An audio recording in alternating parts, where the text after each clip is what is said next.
then they can turn around and stop it on the drop of a dime. Stop it, cold turkey, and keep it dropped for 20 years.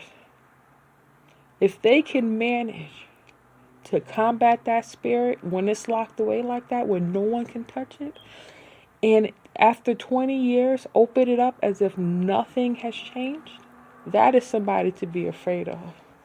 That is a man that can harness a sexual libido that's like a typhoon within.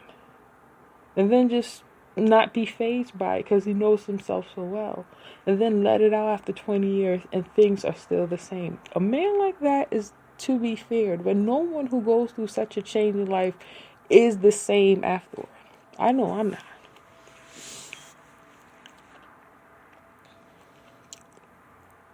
In my immaturity, not immaturity, because I'm very mature.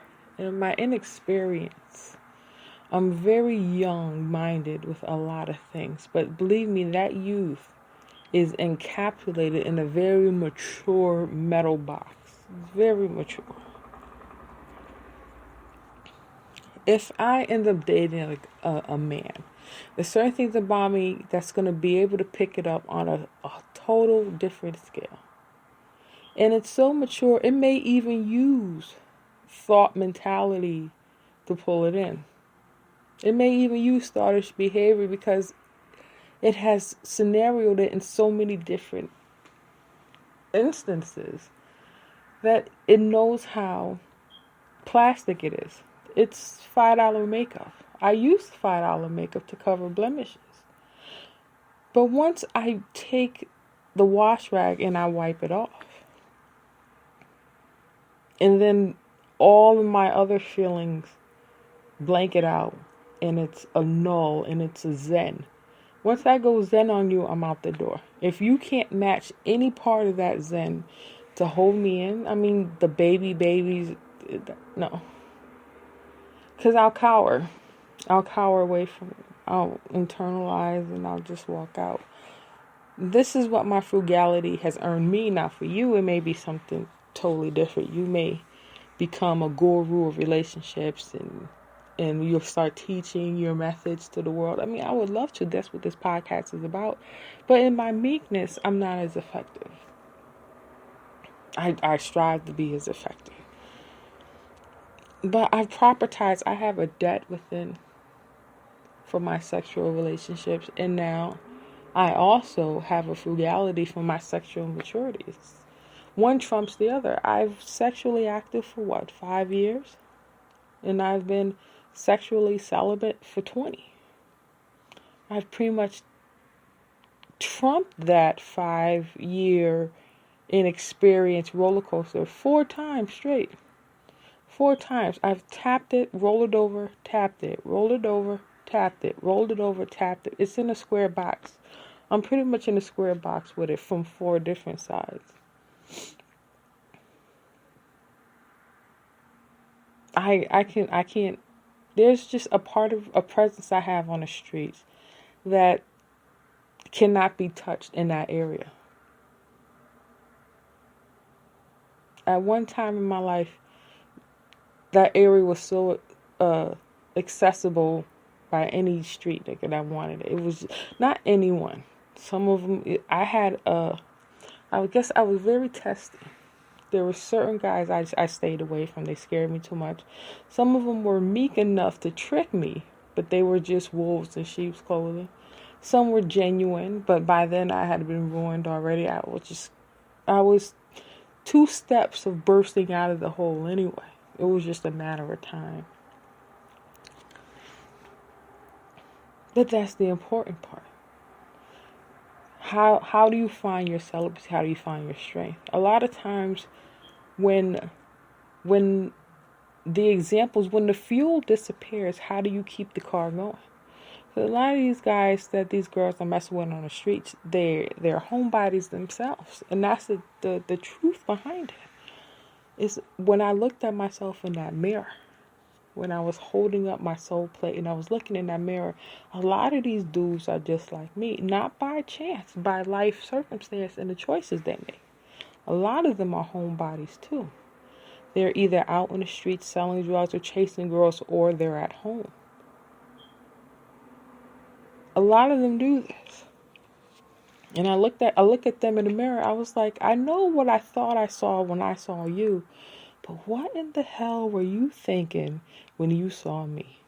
That's the question I ask myself in complete silence. It has no voice and no words, but that's the intent of the question. What did you think you were seeing when you saw me? Like, you see an attractive female that you want to sleep with?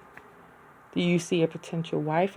The wife part kind of flew out the window once they got in the drawers, but a couple of them, yeah, that was their intention up front. They wasn't denying it.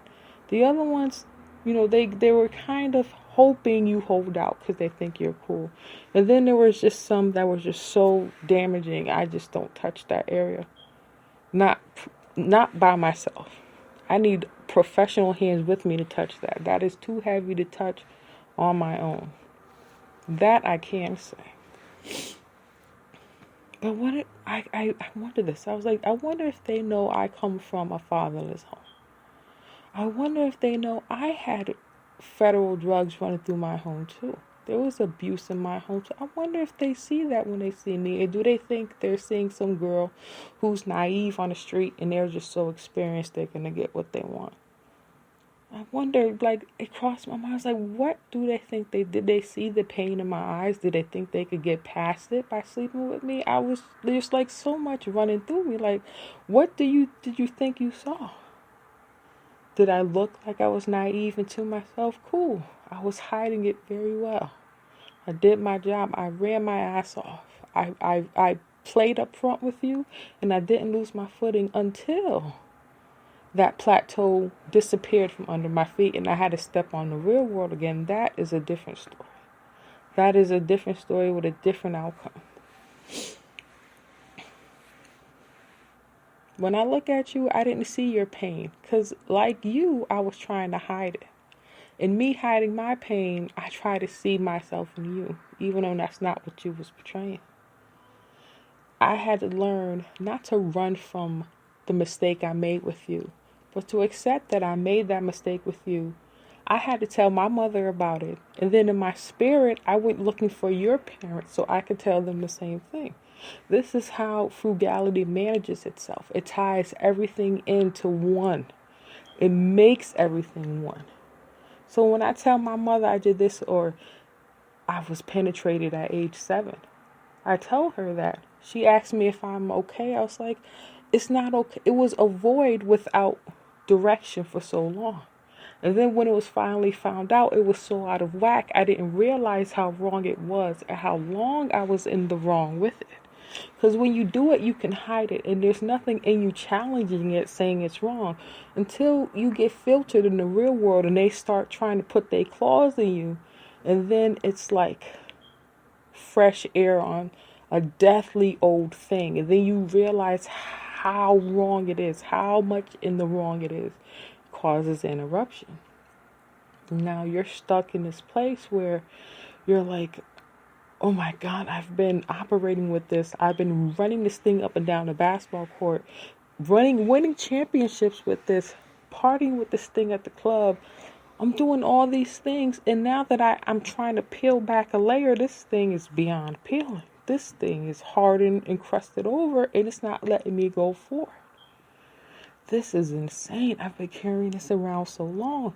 I think it didn't bother me, but it was just a weight I was so used to carrying. I got used to its extra 5 pounds. Until somebody realized we need to take this 5-pound thing out of you before it kills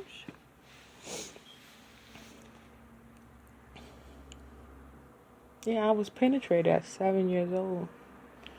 I don't want to talk about it.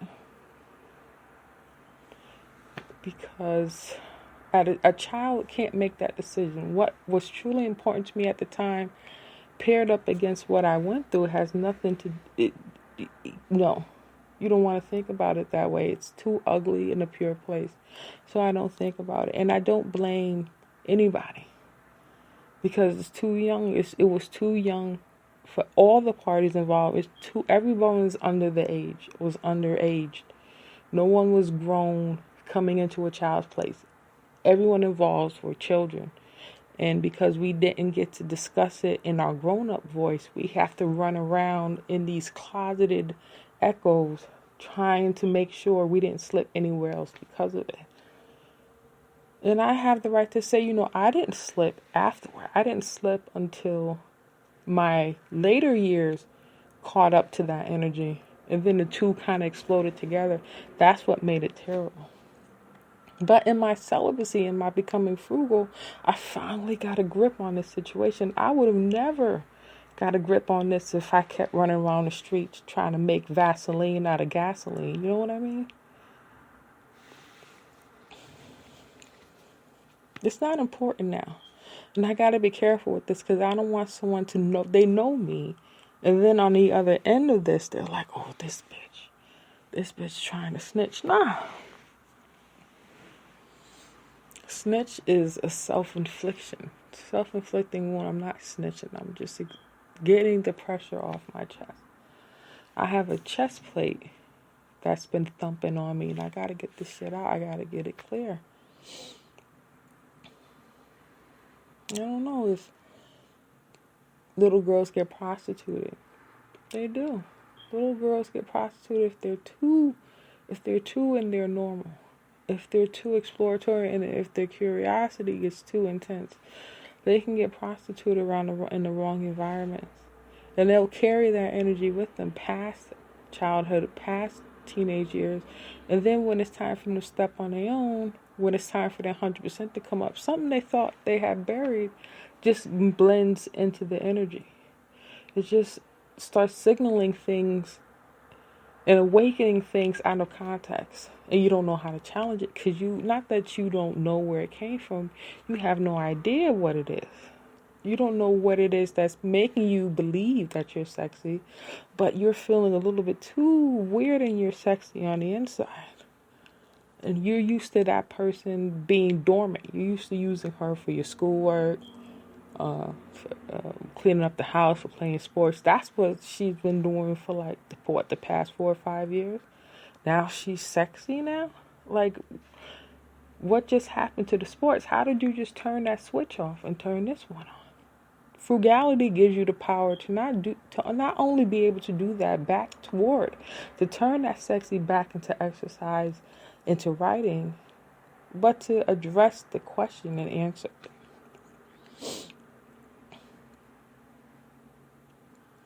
I can now that frugality has gotten so intense that it's spread out to other areas.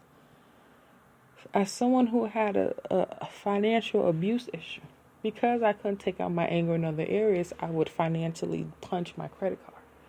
I would literally max it out, pay it off, max it out, pay it off, max it out. That was my punching bag. Because I couldn't take my anger out anywhere else. Now, I'm in a position where I'm at the bottom. And I have a set income. It's so set, it's literally down to the penny. And I have to be this still in my finances, so still, so frugal. I can't budget 5 cents. I can't move 5 cents off a budget. I have to live off this certain amount of money, literally into spring of 2022. I can't spend anything outside my bills. A damn dime. I can't go to a movie, nothing. Everything social is now under frugal control. Everything. This is my outlet here. And when I go do my food shopping, all of that's also frugal. That's the only outside energy I get. Other than that, I'm here or in front of the TV. And that's it. 20 years of frugal, whatever I learned.